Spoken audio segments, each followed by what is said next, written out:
Hey guys, Nick O'Neill of Fortuna Found here, and I'm just taking a second to come down on the beach below our house and just kind of relax and enjoy the scenery.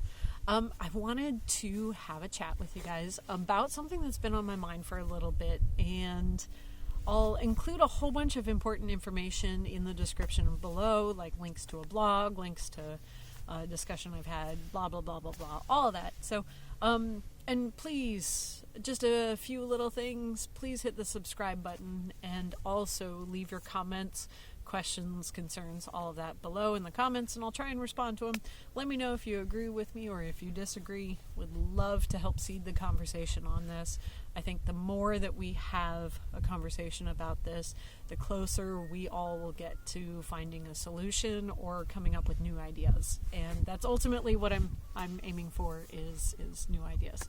Anyways, so a little bit of backstory. A few weeks ago, I was headed to the Portland Mini Maker Fair, and I was having a conversation with a friend who asked me if doing the kids kite making events, if I believe that I'm making kite flyers by doing this. And my simple answer is no. No, I don't think I'm making kite flyers. It's not my goal with these events. I set different goals. But, I don't hold any disbelief that I'm making a kite flyer by doing an event like this. And, it got me to thinking that there's some issues with that question. And one of them is, how do we define kite flyer? Like, how do we differentiate between a kite flyer and someone that owns a kite? And therein lies what I think is one of the problems with trying to approach this subject is we don't have standard metrics to help identify. It's easy if we look at sports. A basketball player is someone who plays basketball.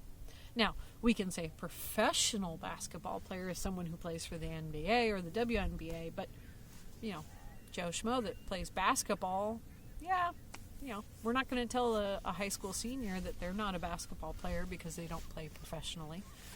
So we really don't have that when it comes to kite flying. And it doesn't help that we also have all different kinds of kites.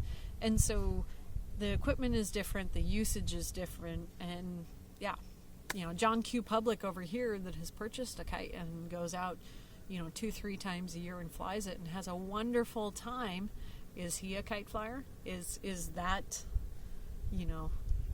the level that you have to achieve as someone who owns it, uses it, and enjoys it?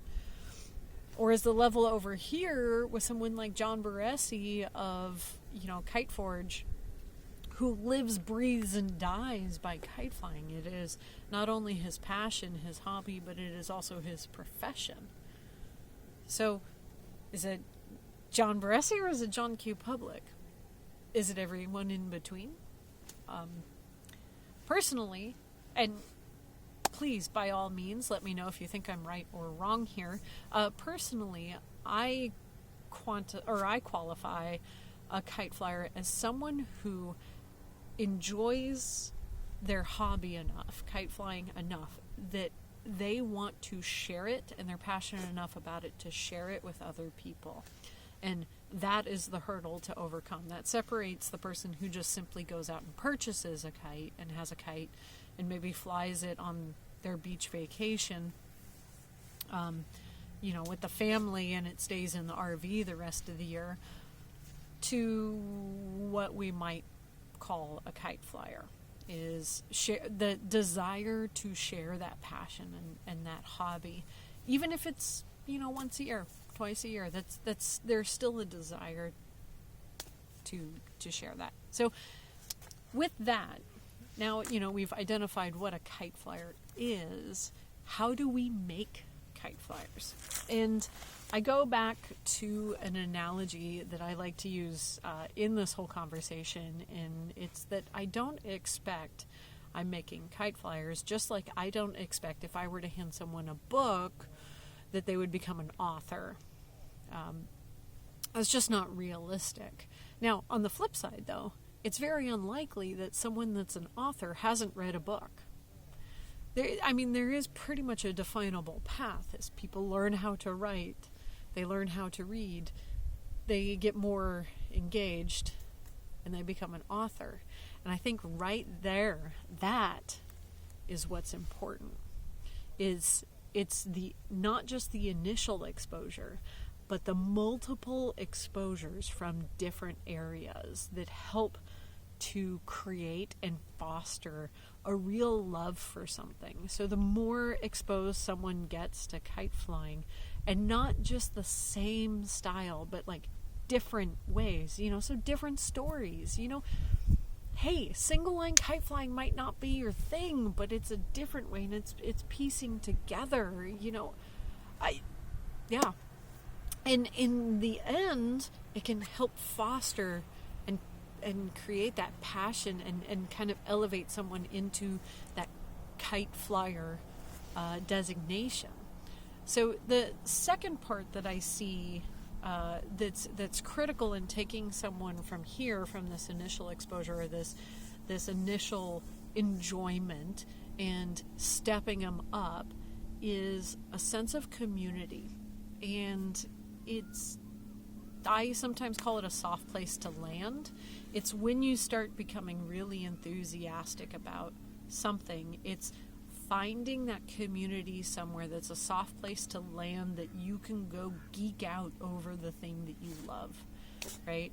You look at cosplayers and furries and the folks that dress up as animals, or various caricatures of characters from various things, and out in the normal world they may be seen as dorky and weird and all that, but then they go to comic-cons, comic conventions, and they're surrounded by a whole bunch of other people that are just like them, and they get to totally dive deep into it, and they can learn, and they can network, and they can hang out, and they can be with people that love to share their passion. So to me, that's the second critical piece, right? We have the initial exposure, and then the multiple exposures from different areas, and then we go into the community. And I don't think these are steps. I'm using the wrong hand motions for that. I don't think it's like a exposure, community. I think it's kind of like, here's a building block, here's a building block, here's a building block, here's a building block. And they all kind of build around a sphere. And so the building blocks are kind of associated, but there's no necessarily hierarchy of building blocks. Anyways, okay, so you have that community. And that community helps foster a sense of wanting to learn, about being passionate, about wanting to share. And I think that's kind of an area that, as a kite community, we're also lacking in. We're not very good about sharing our knowledge. We think we are, but we really aren't. We aren't in a way that encourages people into the fold, that makes people want to learn more. And we could do better. Again, I don't know what the solution is. We've got to figure it out at some point, I guess. But, yeah. So, I have been rambling for quite some time, so this is a really long video, and I would just love to hear your thoughts, though, on what you think of. Am I right? Is the pipeline to becoming a kite flyer was starting with the initial exposure, going into multiple exposures and communities and blah, blah, blah, and then that gets someone interested into becoming a full-on kite flyer? Or is it a different way? Is there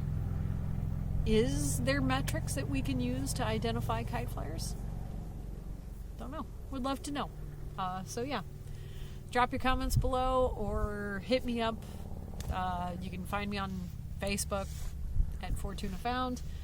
You can also find my personal Facebook, or you could hit me up on Instagram, or you could drop a message to the Fortuna Found page, or you can shoot comments in YouTube below. And here's a seal over there. All right, so there's some guys behind me that are fishing for salmon, and yeah. I'm gonna go over and see if maybe I can purchase a coho off of them. We shall see. So, all right, peace out, guys.